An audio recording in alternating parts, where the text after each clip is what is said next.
Vamos a continuar con lo que hemos estado hablando acerca de la hermenéutica, el arte y esta herramienta para interpretar textos. Ya hemos hablado un poco acerca que la hermenéutica es esta herramienta que nos va a servir para hacer una correcta interpretación de la Escritura, donde lo más importante, que sí es importante saber estas reglas, lo más importante es que seamos hijos de Dios, que seamos nacidos de nuevo, porque al ser nacidos de nuevo tenemos a su Espíritu Santo y su Espíritu Santo es el que nos va a dar ese poder, esa capacidad sobrenatural para entender su palabra. Y también es el que va a producir en nosotros tanto el querer como el hacer, dice la Escritura, por su buena voluntad. Y la voluntad de Dios es que quiere que nosotros aprendamos. Y dentro de ese aprendizaje es importante que tengamos claro que existen reglas y que esas reglas no es tanto para limitarnos, sino para delimitarnos, para que todo lo que hagamos lo hagamos en orden y sea para edificar a su iglesia. Por eso son las reglas. Y dentro de esas reglas hemos estudiado la regla del contexto, donde hemos aprendido que un texto fuera de su contexto es un pretexto para caer en un error doctrinal, y un error doctrinal es una herejía, y una herejía nos va a llevar a la apostasía. Es decir, vamos a dejar la verdad de Dios por irnos tras un error, por una doctrina de hombres, como dice la Escritura misma. Pero también dentro de esta regla hablamos otra más, que es la regla de los 3 grupos, donde hemos aprendido que la palabra de Dios ha sido escrita a 3 grupos, en los cuales están los judíos, que es el pueblo elegido de Dios, es el pueblo de Israel. Ese no lo sustituye la iglesia, porque hay una doctrina y un pensamiento también que está ahorita permeando, donde dice que la iglesia, el pueblo judío ya no existe más como pueblo de Israel, sino que la iglesia lo ha venido a sustituir, y eso es una herejía. El pueblo judío, el pueblo de Israel, es un pueblo real, es un pueblo que existe, que a lo mejor no necesariamente sea el actual Israel, pero sin embargo ese linaje que Dios ha preservado, dice la Escritura que lo va a regresar una vez más a su tierra para que tomen posesión de ella, y ese pueblo elegido Dios lo tiene preservado para su gloria. Existe ese pueblo judío. Los gentiles, que somos todas las demás naciones que no somos judíos, todos los que de alguna manera no tenemos en nuestra sangre esa sangre judía. Sin embargo, los gentiles, Dios también dejó escrito cosas específicas para ti y para mí. Y el día de hoy, tanto los gentiles como los judíos están en uno solo en lo que se le llama la iglesia. Si todo aquel judío que reconoce a Cristo como su Señor y Salvador, así como tú y yo también lo hemos hecho, formamos parte de su iglesia al tener también la obediencia al bautismo. Entonces es como formamos parte de la iglesia. Y la regla 3 nos habla acerca del tiempo, y en esta vimos que un texto sacado de su línea de tiempo nos va a posicionar atemporalmente en un error. En un error, ¿por qué? Porque muchas veces vamos a poder cambiar la cronología bíblica que Dios dejó sobre eventos que van a suceder o que ya sucedieron, y podemos cambiarlos si no aplicamos correctamente esta regla. Y esto tiene que ver mucho con el tema escatológico, con el tema de estudiar el fin de los tiempos. Y la regla 4 que vimos, que son las aplicaciones básicas, hemos aprendido que un pasaje bíblico tiene una sola interpretación, pero puede tener varias aplicaciones. Y dentro de estas aplicaciones está la primaria o la literal, que es una aplicación histórica, en la cual nos ponemos en un contexto histórico, en por qué lo escribió, cuándo lo escribió el escritor y cuál fue el motivo por el cual lo escribió. Eso nos los puede dar la parte histórica del texto, pero la parte doctrinal es lo que Dios nos quiere enseñar a través de ella. Y la doctrina es la que aplica para toda la iglesia. ¿Sí? La doctrina va a aplicar siempre para toda la iglesia. Y la última aplicación de estas es la aplicación devocional. Es una aplicación donde cuando tú abres la palabra de Dios en casa o en el lugar donde le estás abriendo para meditar en ella, Dios te habla directamente a ti. Y muchas veces eso que Dios te está hablando no es aplicable para toda la iglesia. Entonces, en ese sentido, son las 3 aplicaciones que vimos, pero además de esta, vimos también la regla 5, hablando sobre los tipos y cuadros, y en los tipos y cuadros hemos visto que la hermenéutica no es solo entender datos, sino entender el camino que Dios trazó para que el hombre vuelva a Él. El único propósito por el cual Dios nos dejó su palabra es para que a través de ella lleguemos a Él. porque lo único que habla la Escritura es de un solo personaje, y este es Cristo. Y Cristo es el camino al Padre. Entonces, para que el hombre pueda ir a Dios, necesita llegar a Cristo, y para que tú y yo podamos haber llegado a Cristo, necesitábamos de su palabra, que alguien nos predicara el Evangelio, para que entonces a través de este canal, de este medio, llegáramos al Padre. Y dentro de estos tipos y cuadros vimos los personales, vimos los tipos materiales, los institucionales y los eventuales. Es decir, hay ciertos ritos, leyes, sucesos, eventos que nosotros ya no tenemos que hacerlo, que nosotros realmente no tenemos que replicarlo, porque nosotros no somos el pueblo judío. Nosotros somos la iglesia de Cristo. Somos gentiles, y por lo tanto los tipos y cuadros lo pudimos ver que son una sombra, es una manera en la cual Dios nos estaba hablando de ciertas revelaciones que iban a venir cuando Cristo se revelara en carne, y ahí va a ser el cumplimiento de todas las profecías en Cristo. Entonces los tipos y cuadros nos van a ayudar para validar que la Escritura viene de inspiración divina, donde un solo autor es el que la escribió, y este fue el Espíritu Santo, donde el Nuevo Testamento es iluminado, de alguna manera ilumina al Antiguo Testamento con todos estos tipos y cuadros y sombras. Y también nos va a ayudar a evitar un legalismo donde no vamos a estar replicando nosotros leyes, ritos, costumbres, donde de alguna manera tenemos que ver que no eran estos el fin en sí mismo. Hoy en día todas estas tradiciones se han convertido en el fin, cuando no han entendido que solamente era el medio para entender la revelación divina a través de Cristo.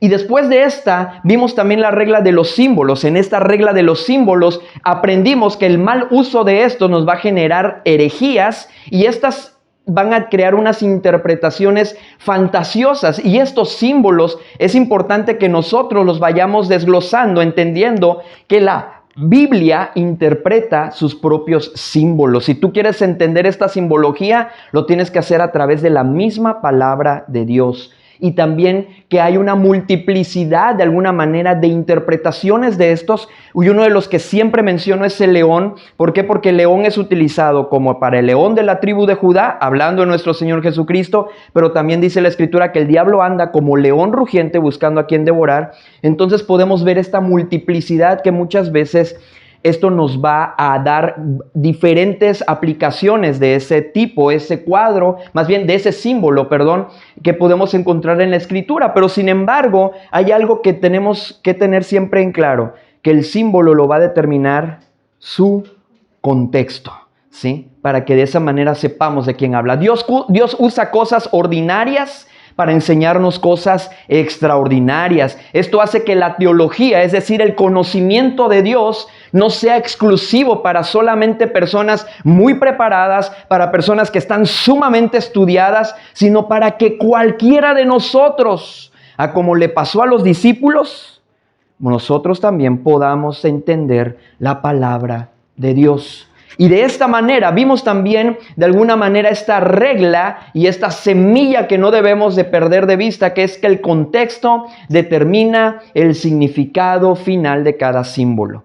Y luego de esta vimos la regla número 7, hablando de los números, donde en los números debemos entender nosotros que solo tienen significado si la Biblia lo usa de manera consistente, es decir, si lo vemos de forma repetitiva, el 7, el 6, el 5, el 40 y varios números que vemos repetidamente en la Biblia, y cuando estos se repiten varias veces, es porque tienen un significado teológico, tienen una verdad que están encerrando. Y para ello lo que tenemos que hacer es observar, relacionar y filtrarlos para usar esta regla. Y de igual manera vimos que la Biblia no es un rompecabezas para ser resuelto, sino es un tesoro que vamos a descubrir, ¿verdad? Y de esta manera vamos a nosotros a tener las llaves que Dios nos ha dado para conocer su corazón. Y esto nos llevó posteriormente a otra regla más. Y esta regla es la primera mención. En esta primera mención lo que vimos es cuando por primera vez se menciona el tema, la palabra, el concepto,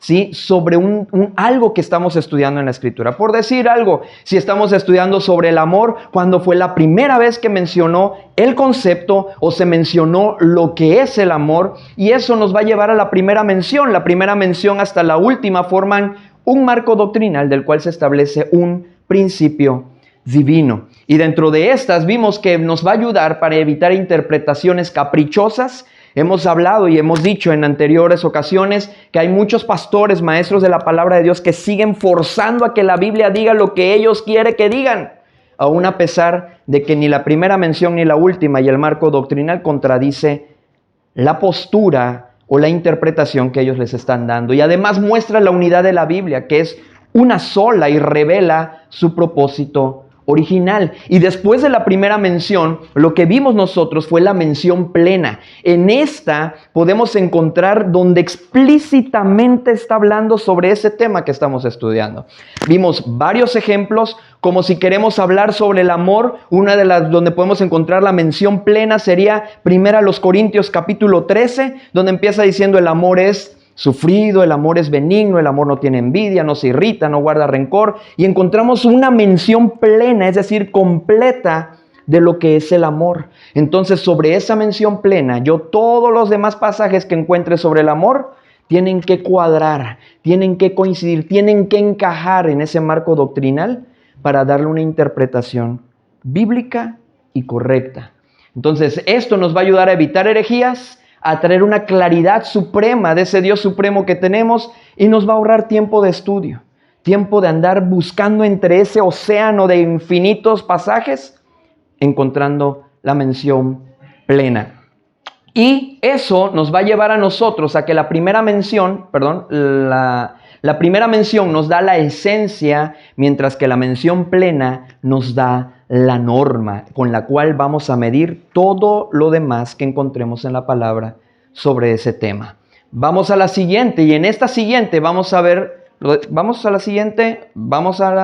pasar, esta fue la tarea que dejamos para casa. Vimos la regla 10 sobre los códigos del lenguaje bíblico, donde Dios es el emisor perfecto. Él no usa metáforas para sonar poético, sino porque es la única forma en que tu cerebro y mi cerebro puedan contener esas ideas infinitas en la mente de Dios.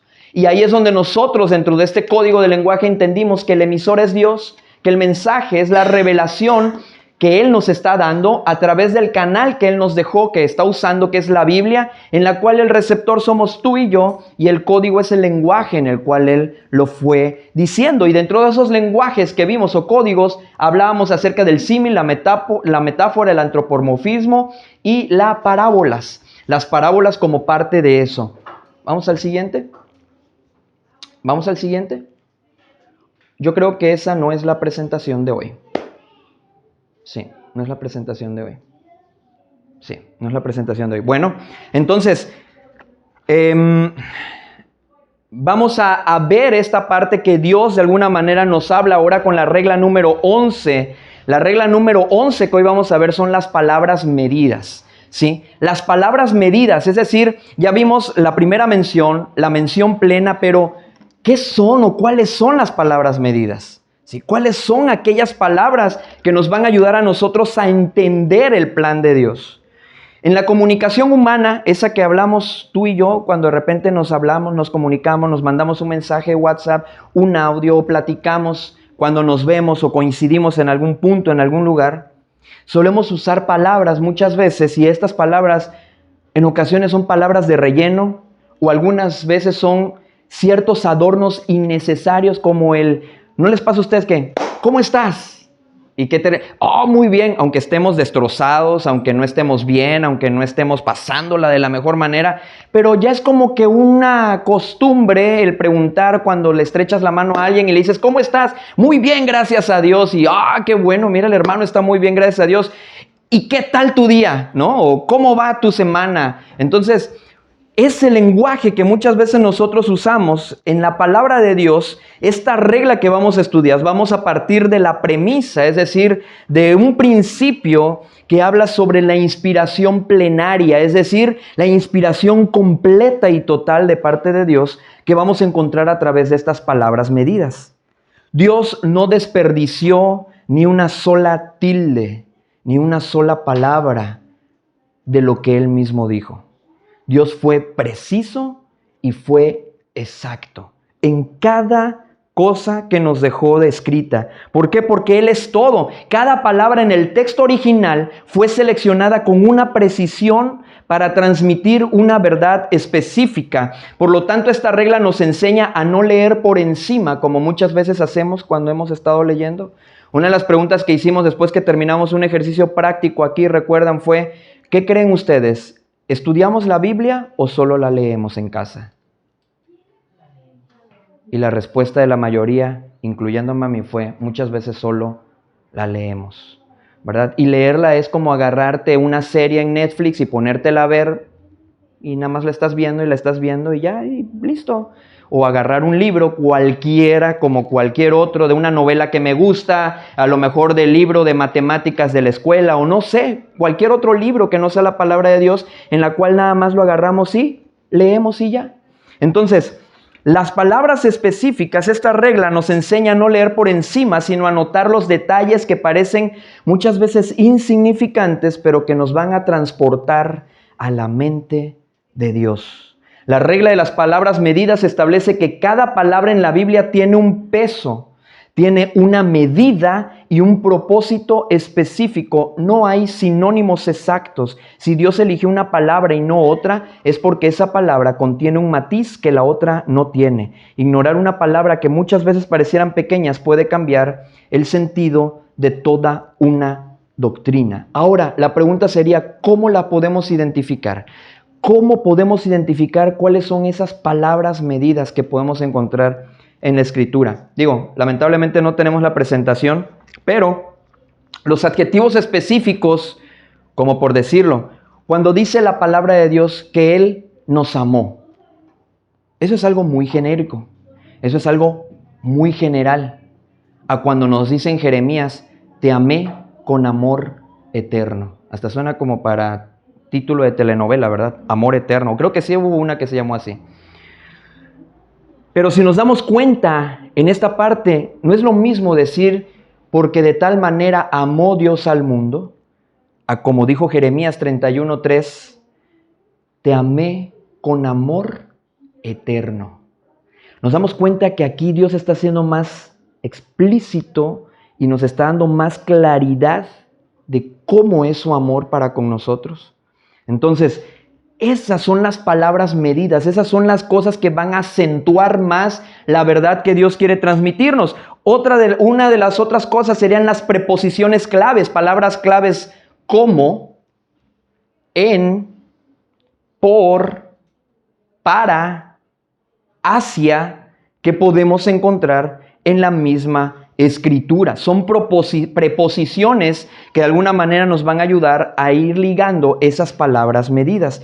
Conjunciones como pero, más y por qué. Y ahorita se las estoy mencionando, pero ahorita que vayamos viendo los ejemplos, las vamos a ir entendiendo más. Tiempos verbales como entre hice, hago y haré. Y repeticiones. Si una palabra se repite 3 veces en un párrafo, esta medida es para enfatizar. Muchas veces podemos encontrar que en un solo versículo se repite esa palabra varias veces. Y tú dices, ¿por qué lo enfatiza tanto? Es porque hay algo importante y todo ese pasaje está tratando de resaltar esa verdad divina en ese fragmento. Ahora, ¿por qué es importante usarla? Porque vamos a evitar generalizar. Hay muchas veces que nosotros, como cuando decimos, sí, el amor de Dios, sí, el amor de Dios es grande.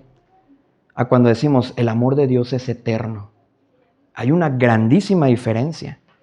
El amor de Dios es grande, me habla de una medida, pero cuando me dice el amor de Dios es eterno, me habla de algo infinito. Es la gran diferencia cuando utilizamos estas palabras medidas, ¿sí? Entonces, en ese sentido, también nos ayuda para revelar matices teológicos, es decir, de conocer a Dios. Hay una diferencia entre ser salvo por fe y la salvación mediante la fe, que lo podemos encontrar en la Escritura. Además, nos ayuda a protegernos contra el error, evita que añadamos o quitemos peso a lo que Dios dijo, es decir, importancia o relevancia a lo que Dios está queriendo decir. Fíjense bien, vamos a Juan capítulo 1, versículo 12. Es un pasaje que yo creo que la mayoría de los que estamos aquí conocemos, o por lo menos lo hemos escuchado en alguna ocasión. Juan 1:12, ¿cómo nos dice?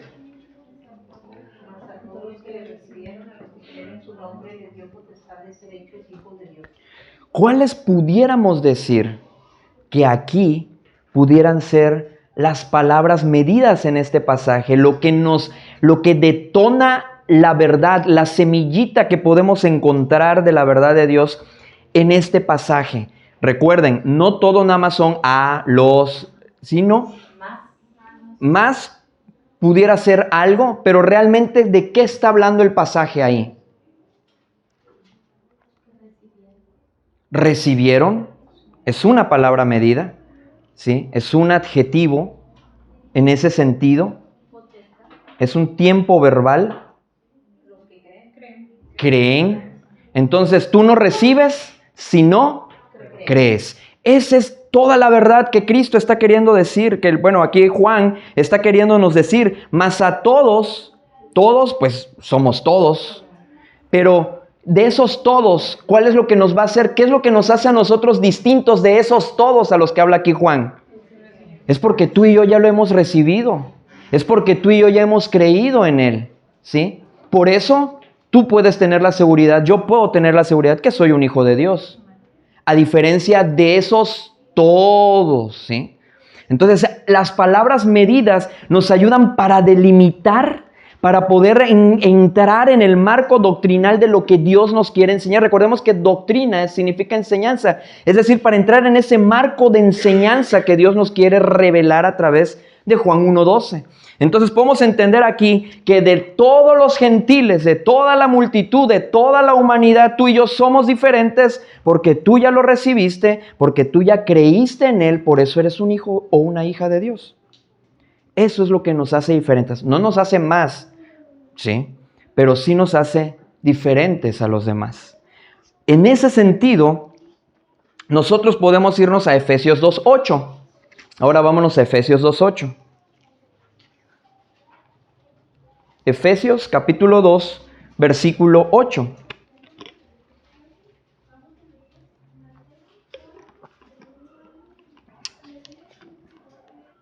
Aquí, ¿cuáles pudieran ser las palabras medidas? Ok, pudiera ser la gracia. ¿Cuál otro?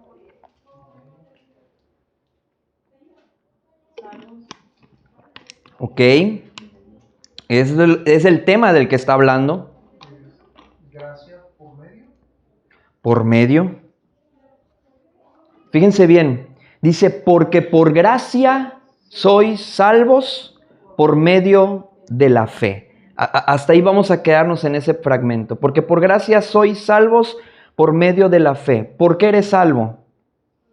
Por gracia. ¿Sí? Y esa gracia tú la recibes. ¿Cuál es el medio que Dios dejó? La fe.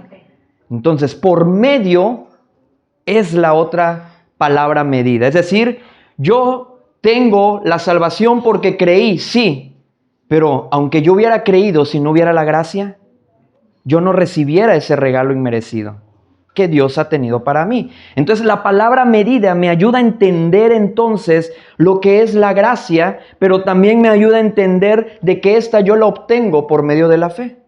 Si no tengo fe, y hablábamos hace poco, ¿qué es fe? Es sinónimo de creer. Si yo no creo, si yo no pongo mi esperanza, si yo no pongo mi confianza en Dios, entonces yo no voy a obtener mi salvación, que es por la gracia. Es decir, la fuente y el medio por el cual yo lo voy a obtener. La gracia es la causa, la fe es el vehículo que me lleva a disfrutar de la gracia de Dios. La salvación no es por fe, como si la fe fuera el pago, sino que es por medio de la fe, es por la gracia de Dios que recibimos ese regalo inmerecido, donde Cristo solo nos pide, cree, pon tu confianza, pon tu esperanza en mí, y yo, por la gracia, te voy a dar la salvación.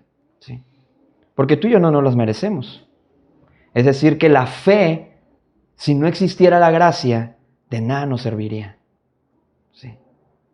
Necesitamos la fe y la gracia. Por eso dice, es por fe para que sea por gracia. Ahora, encuentra en este pasaje que te voy a dar, Filipenses, capítulo 4, versículo 13. Encuentra la palabra medida. Filipenses 4, 13. ¿Cuál es la medida aquí? Todo lo puedo en Cristo. ¿Cuál sería la palabra medida? Específicamente.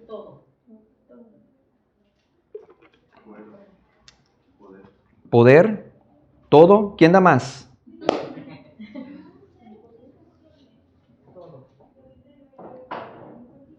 Si tú no estás en Cristo, no vas a poder con nada. Entonces, la palabra medida aquí, la que nos une toda la idea o todo el mensaje o toda la enseñanza que Dios nos quiere dejar aquí es la palabra en. Esa es la palabra medida. Por eso dice, a los que están en Cristo, podemos encontrar varias veces ese en Cristo, nueva criatura es. Tú no eres una nueva criatura si no estás en Cristo. Todo lo puedo en Cristo que me fortalece. ¿Sí? Esa es la palabra medida que me conecta con toda la verdad y toda la enseñanza que Dios me quiere dejar ahí. Ahora vamos a Génesis 1:1. De hecho, la Escritura nos dice también que no hay condenación para los que están en Cristo Jesús. Génesis 1:1 nos empieza diciendo, y casi todos nos lo sabemos de memoria cuando hablamos sobre eso, ¿verdad? En el principio creó Dios los cielos y la tierra. Esa es la primera parte que vamos a ver. Y la parte aquí es dónde está la palabra medida en esta ocasión. Creó. Aquí estamos viendo un verbo, ¿sí? Un tiempo verbal. Creó. No siempre va a ser la palabra en. Tenemos que relacionarla, ¿verdad? Creó. ¿Qué más podemos encontrar como palabra medida? En el principio creó Dios los cielos y la tierra. Ahora, fíjense bien, aquí hay algo que no sé si lo habían estudiado así. Yo me puse a estudiarlo porque dije, a ver, espérate, pero ¿cuál es el origen de esa palabrita, creó? Y me fui al interlineal griego y empecé a ver cuál era esa palabra. Y en esa palabra, la palabra es vará. Esa es la palabra que encontramos, esa frasecita chiquitita. Esas 4 letras, creó, esas 4 letras, vará, significa, de alguna manera, vará significa crear algo totalmente nuevo, donde antes no había nada. ¿Cuántas veces hemos dicho que, Él es el creador de la televisión? Es que Él fue el que creó la licuadora o no sé, algún otro invento que podamos imaginarnos y los toman como creadores de, esta persona fue el que creó la inteligencia artificial. Pero el único que tiene este poder, vará, de crear de la nada cosas es Dios. Todos los demás son inventos, son cosas de lo material que ya existe, que Dios ya creó, que ellos inventan o forman o hacen otras cosas.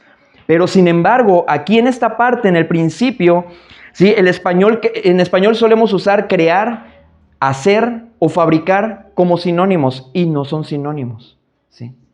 No son sinónimos. No es lo mismo fabricar, hacer, que la palabra crear. Entonces, esta es una expresión que de alguna manera significa de la nada. Y entonces esto pudiera ayudarnos para echar por tierra la teoría que nos enseñan muchas veces en las escuelas, que es la del Big Bang, ¿sí? La del Big Bang dicen que todo fue por una explosión cósmica y que de ahí, ¡pah!, y todo lo que vemos fue creado. El único que tiene el poder para crear cosas de la nada es Dios. Y con su sola palabra. Dice, Él dijo y fue hecho. Él dijo, hágase la luz y fue la luz. Él tiene el poder solamente con su palabra que de la nada creó todo lo que tú y yo hoy podemos ver y disfrutar en este planeta Tierra. Entonces, si nos damos cuenta, esa palabrita medida lo que encierra, cuando dice Dios creó, en el principio creó Dios los cielos y la tierra, está diciendo de la nada Dios creó todo lo que tú hoy ves. Sí. Ahora, en Génesis capítulo 1, donde estamos, pero ahora en el versículo 26 y 27, fíjense bien la diferencia, donde utiliza dos palabras aquí, que no es lo mismo lo que decíamos hacer, fabricar, a crear. ¿Cómo dice Génesis 1, 26 y 27? Entonces dijo Dios, hagamos al hombre a nuestra imagen, conforme a nuestra semejanza, y señoree en los peces del mar, en las aves de los cielos, en las bestias, en toda la tierra, y en todo animal que se arrastra sobre la tierra. Y creó Dios al hombre a imagen de Dios lo creó, varón y hembra los creó. Empieza diciendo el 26, hagamos al hombre. Y él está hablando en plural porque está hablando, y lo que se cree aquí es que está hablando con la Trinidad misma de él, de su misma esencia, el Espíritu Santo con Cristo y él mismo. Está diciendo, por eso dice hagamos, y no dice haré o voy a hacer. Pero dice hagamos al hombre a nuestra imagen y semejanza. ¿Y por qué lo dice de esta manera? Hagamos. Porque ya existía la tierra. ¿Y nosotros de dónde somos hechos? Del polvo. Por eso no dijo crearé. Sin embargo, luego termina diciendo, y creó Dios al hombre a su imagen.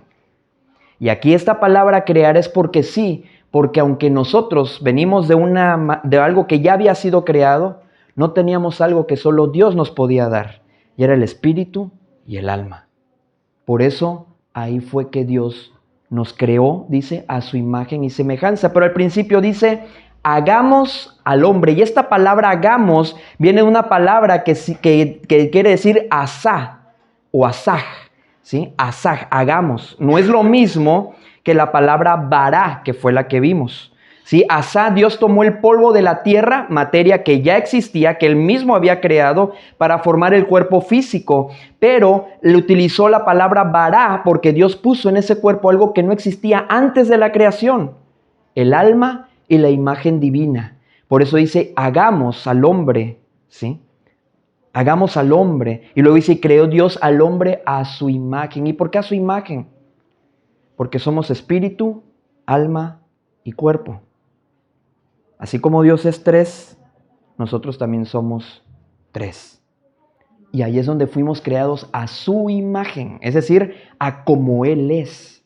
En esa composición que Él es trinitario, nosotros también de alguna manera somos tripartitas. Nos estamos formados por tres partes, el espíritu, el alma y el cuerpo. Cuando tú y yo morimos, lo que entierran es esto que se ve. Y dice la Escritura que del polvo fuimos tomados y al polvo vamos a volver. Por eso cuando luego después de un tiempo abren las tumbas, los que tenían, hay costumbres o lugares donde limpian los huesos y no sé qué tanto y los ponen aparte. Pero al final de cuentas los huesos también con el paso del tiempo regresan al polvo nuevamente. Se deshacen, se desintegran. Pero lo que no muere es el espíritu y el alma. Y esa es la que pasa la eternidad en alguno de los dos lugares que Dios también creó. Si nos damos cuenta cómo en el principio creó Dios los cielos y la tierra, y donde dice, donde acabamos de leer también, hagamos al hombre a nuestra imagen, Dios entonces creó al hombre a su imagen. Todo lo que nos encierra, cuando empezamos a verlo a través de las palabras medidas, ¿sí? De esas palabras medidas. Entonces tú y yo somos una combinación medida de lo terrenal, de lo que Dios ya hizo, con lo celestial. De la nada Dios nos creó, nos dio aliento de vida. Y dice que cuando Él sopló de su nariz aliento de vida, entonces nosotros fuimos un ser viviente, ¿sí? Personas con vida. Ahora, fíjense bien, hay otras palabras medidas o frases medidas como el día de Jehová o el día del Señor. ¿Cuántas veces lo hemos escuchado, lo hemos leído en ocasiones o en predicaciones? Y esta es una de las frases medidas, pero también a la vez temidas de la Biblia, cuando habla el día de Jehová o el día del Señor. Ahora la pregunta sería, cuando dice la Escritura del día del Señor o el día de Jehová, ¿a qué se está refiriendo? ¿A qué piensan? ¿A qué día sería ese?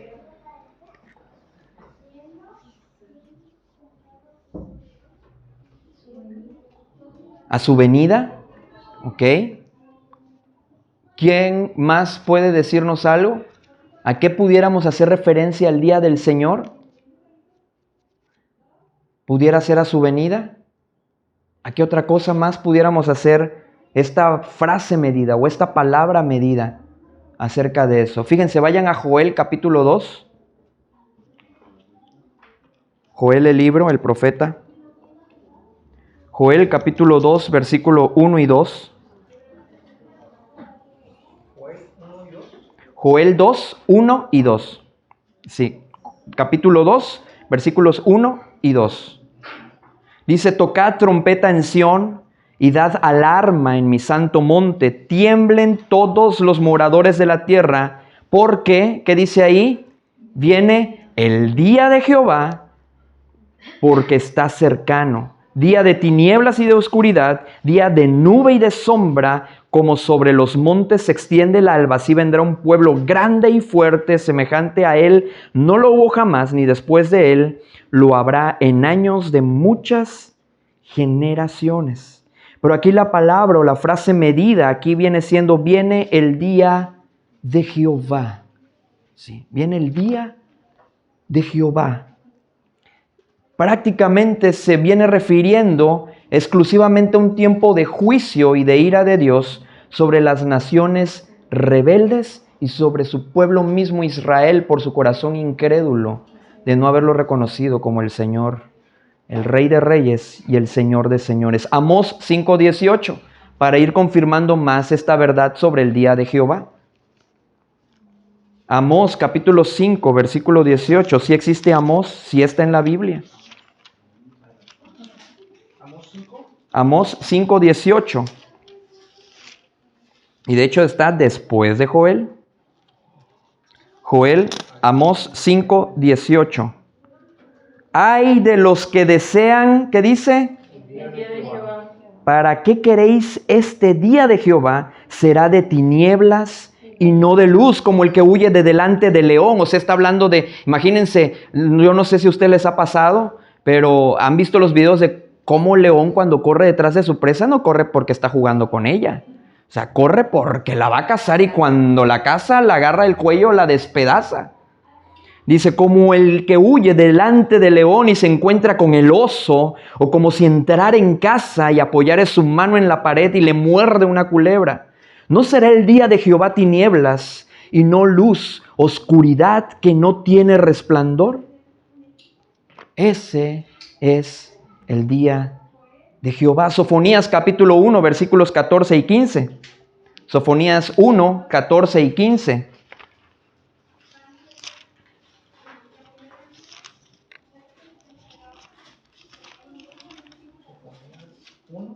1, 14 y 15.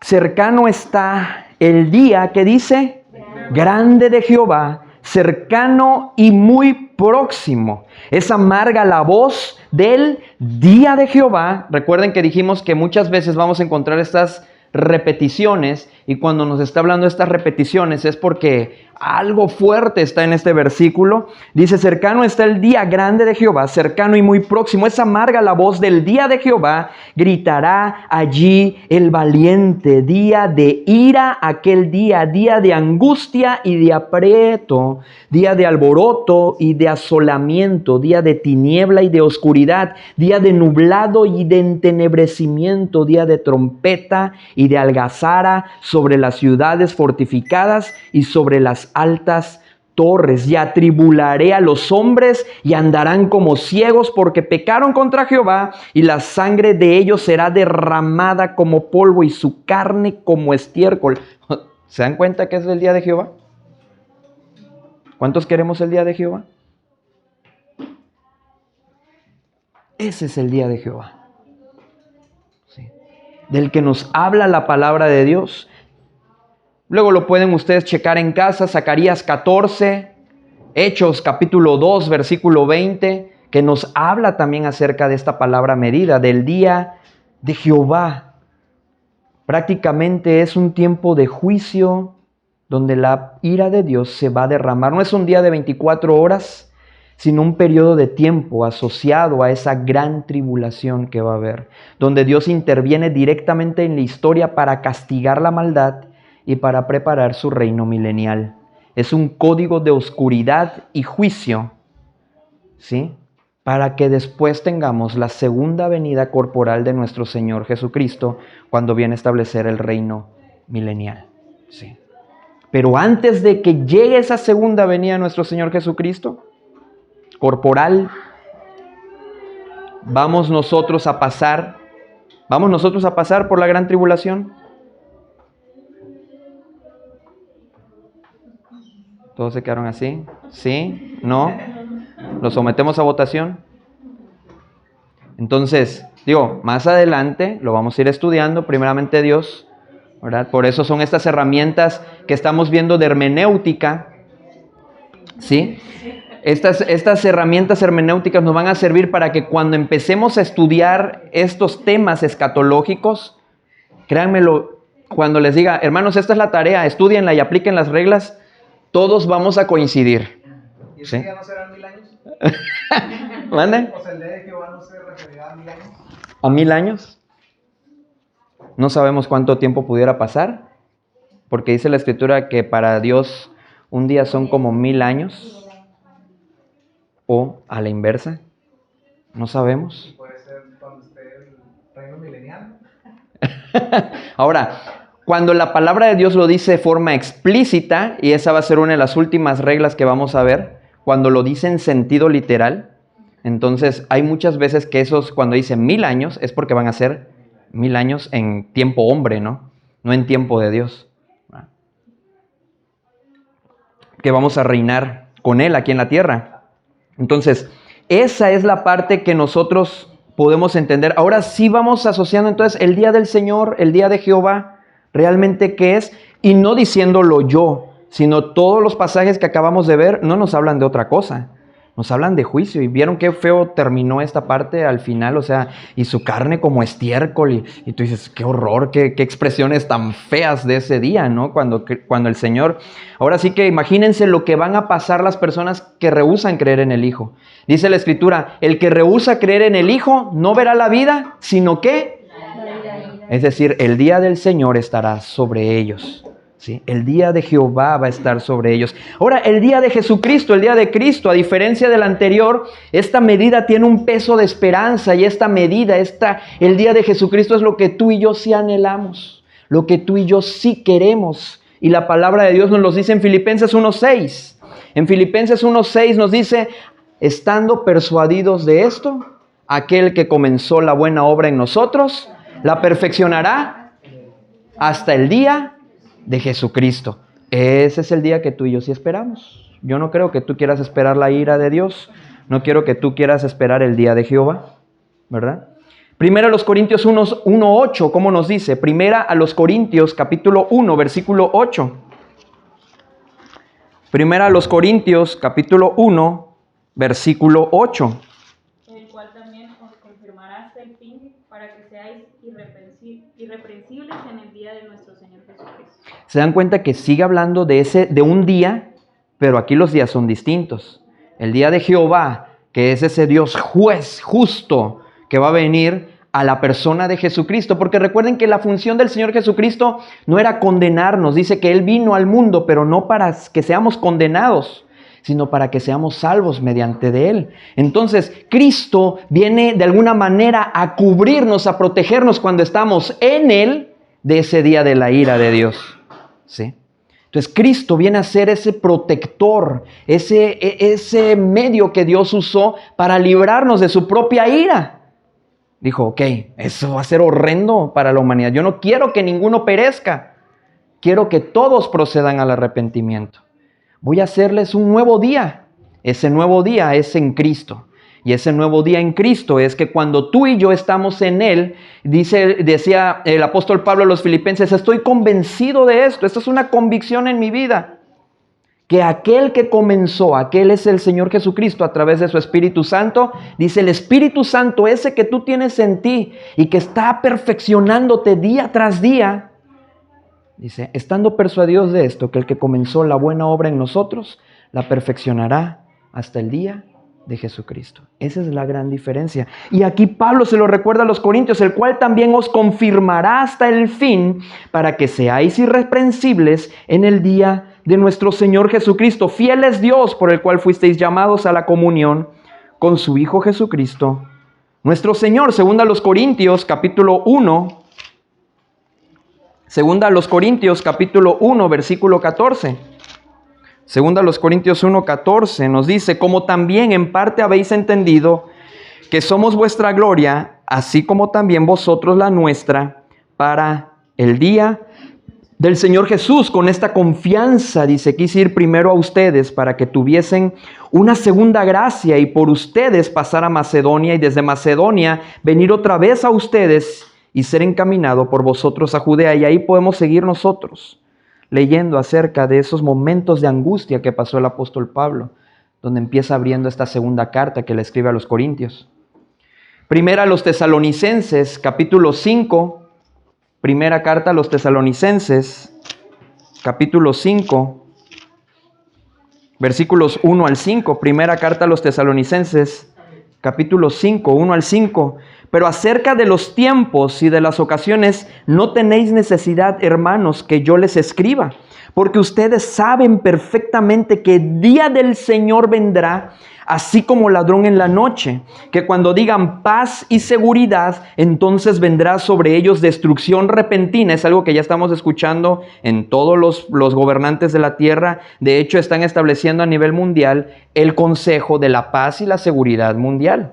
Entonces, aguas con eso, porque estamos viendo más señales. Dice, cuando escuchen entonces, cuando digan paz y seguridad, vendrá sobre ellos destrucción repentina como los dolores a la mujer encinta, y no escaparán. Esos dolores, hermanas, que ustedes han tenido el privilegio, algunas ya, de haber tenido un bebé, esos dolores parecidos a esos, pero exponencialmente, será ese día. Aquí dice, mas vosotros, hermanos, no estáis en tinieblas. Recuerden que el día del Señor va a ser en tinieblas, en oscuridad. Pero dice, en Cristo nosotros, dice, no estáis en tinieblas para que aquel día les sorprenda como ladrón. Porque todos vosotros sois hijos de luz e hijos del día. No somos de la noche ni de las tinieblas. Entonces aquí una vez más podemos ver esa diferencia entre el día del Señor y el día de Cristo. ¿Sí?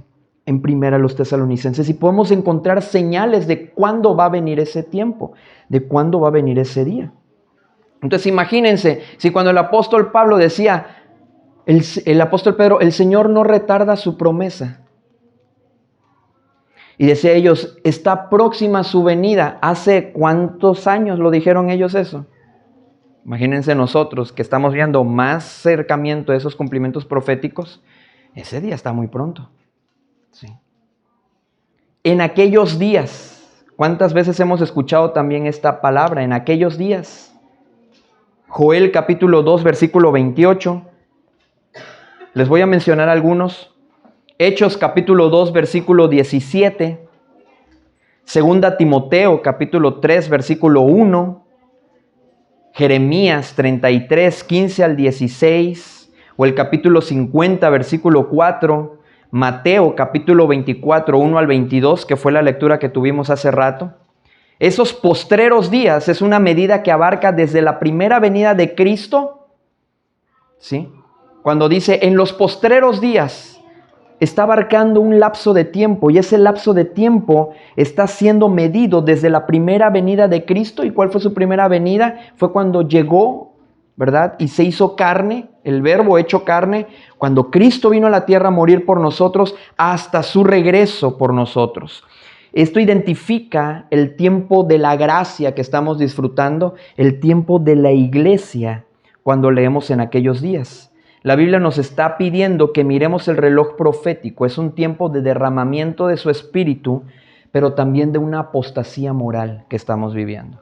Hay una apostasía, muchas iglesias se están apartando de la verdad y estos son señales de aquellos días, cuando hablaban los discípulos, ¿sí? Cuando hablaban los profetas. En los últimos tiempos, en los postreros tiempos, en los postreros días, esos postreros días, parte nosotros ya los estamos viviendo. 3 días nos asociamos siempre a la resurrección de nuestro Señor Jesucristo. Es un patrón de redención. Lo podemos ver en Jonás. Dice que así como Jonás estuvo en el vientre de ese gran pez 3 días y 3 noches, así era necesario que el Hijo del Hombre también pasara para que Él, a través de Él, tuviéramos vida. Era necesario. Podemos ver también aquí tipos, cuadros, de alguna manera de lo que iba a pasar. Oseas 6:2, Mateo 12:40, Génesis 22:4, Éxodo 3:18, Josué 1:10, Esther 5:1, Jonás 1:10 al 11 y versículo 17.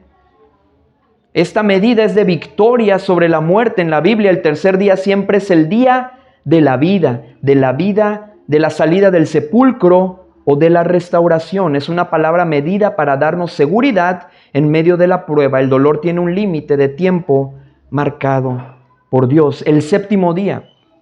¿Cuánto hemos escuchado este día también? El séptimo día. Al séptimo día Dios descansó, Dios reposó. No solo está hablando del sábado de manera física, sino del reposo eterno con Dios. En Cristo, con Cristo. Gálatas capítulo 2 versículo 7, Gálatas capítulo 2 versículo 20 nos dice: con Cristo he sido juntamente crucificado. Ya no vivo yo, mas Cristo vive en mí. Entonces, la diferencia con Cristo a en Cristo: cuando yo estoy en Cristo recibo todas sus promesas, y cuando yo estoy en Cristo, entonces también estoy con Cristo, porque Cristo va junto conmigo. Es decir, está en mí, pero también me ha prometido que estará todos los días de mi vida hasta el fin del mundo si yo permanezco en Él. Sí. El principio que encontramos en Mateo, sí, capítulo 28, precisamente nos dice: id por todo el mundo y predicad el Evangelio a todas las naciones, bautizándolos en el nombre del Padre, del Hijo y del Espíritu Santo, enseñándoles que guarden todas las cosas que yo os he mandado, y he aquí yo estaré con vosotros todos los días hasta el fin del mundo. Cristo nos acompaña en este peregrinaje también, pero no solo nos acompaña, está en nosotros, pero está en nosotros cuando nosotros estamos en Él. Permaneced en mí, dice, y mis palabras en vosotros. Entonces, esa es la importancia y también una diferencia que podemos encontrar cuando leamos y en Cristo. Ok, aquí es que Él tiene que estar en mí. Y cuando dice con Cristo, entonces es cuando yo estoy con Él en eso que me está mandando a que yo haga. ¿Sí? Por eso podemos encontrar: con Cristo he sido juntamente crucificado. Él tomó nuestro lugar. Significa de alguna manera que estamos dentro de Él, pero todo lo que es de Él nos pertenece por posición, porque somos hijos suyos. Él nos ha hecho coherederos de esa gracia, de ese amor del Padre para con Él. Con Cristo significa nuestra identidad en Él. No morimos como Él, sino con Él. Nos habla de acompañamiento, de que Él está con nosotros. Nos enseña que la vida en Cristo no es seguir a Jesús desde lejos, sino estar sumergidos en su palabra. Cristo está con nosotros, pero también está en nosotros. Otra palabra medida para ir terminando: el reino de los cielos contra el reino de Dios. No es lo mismo el reino de los cielos a el reino de Dios. Voy a mencionar pasajes. Recuerden que esto queda grabado. Pueden luego en casa, por cuestión de tiempo ya estoy nada más mencionando los versículos, pero pueden en casa luego ir escuchándolos y estudiándolos. Mateo 13:11, Lucas 17:21, Mateo 13:24 al 30, Lucas 13:18 al 21. La medida son cielos, es una medida de tiempo política. Dios es una medida espiritual, moral. El reino de los cielos es el dominio de Dios sobre la tierra. Lo que vemos incluye el trigo y la cizaña es el aspecto exterior del reino. Por eso dice la Escritura, no las separen, dejen que crezcan juntos, porque Él es el que va a separar el trigo de la cizaña. Él conoce a los que son suyos. Ese es el reino de los cielos. El reino de Dios es la autoridad de Dios en nuestras vidas. Todo lo que tiene que ver con lo espiritual, todo lo que tiene que ver con el nuevo nacimiento. Entonces, esto evita que todo el que dice ser del reino, es decir, de lo exterior, es realmente del reino de Dios en su corazón. Misericordia contra gracia. Muchas veces confundimos la misericordia y la gracia. Si fueran lo mismo, a lo mejor solamente existiera un concepto, pero existen dos. La misericordia es hacia lo negativo. ¿En qué sentido? Lo que Dios quita. La gracia es lo positivo, lo que Dios nos da. ¿Cómo entendemos entonces la misericordia? Es Dios no dándonos el castigo que sí merecemos. Dice Lamentaciones 3:22, por sus misericordias no hemos sido consumidos. Es decir, la misericordia de Dios entra para que no tengamos el castigo. Es como cuando de repente el papá va a corregir al hijo y entra la mamá y le dice, no le pegues, por favor. Esa es la misericordia de Dios. El niño se merece el castigo, sí, pero entró la mamá o entró el papá a defenderlo para que no se sonaran al hijo que sí se merecía el chancletazo. Esa es la misericordia de Dios. Entra cuando tú te mereces el castigo y dice Dios, a ver, espérate, aguántate tantito. Dale un día más, dale una oportunidad más. Yo sé que Él va a corregirse. Y por eso dice que por sus misericordias no hemos sido consumidos, porque son nuevas cada mañana. Es decir, cuando tú te levantes todos los días, levántate y di, gracias Señor por tu misericordia, porque por ellas estoy abriendo hoy, el día de hoy, mis ojos. No he sido consumido por mi pecado. La gracia de Dios es la que nosotros recibimos. Una nos quita el pecado, una nos quita el juicio de Dios y la otra nos otorga la salvación en Cristo.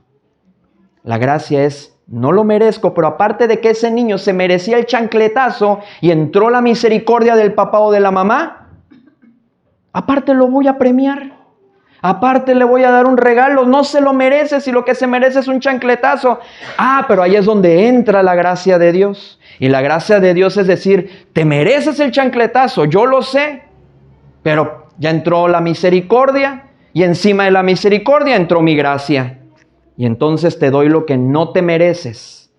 Entonces, si entendemos la diferencia entre misericordia y gracia, cuando yo me merezco el castigo, entonces la misericordia me quita el castigo y encima de todo la gracia me da algo que yo no me merezco. ¿Sí?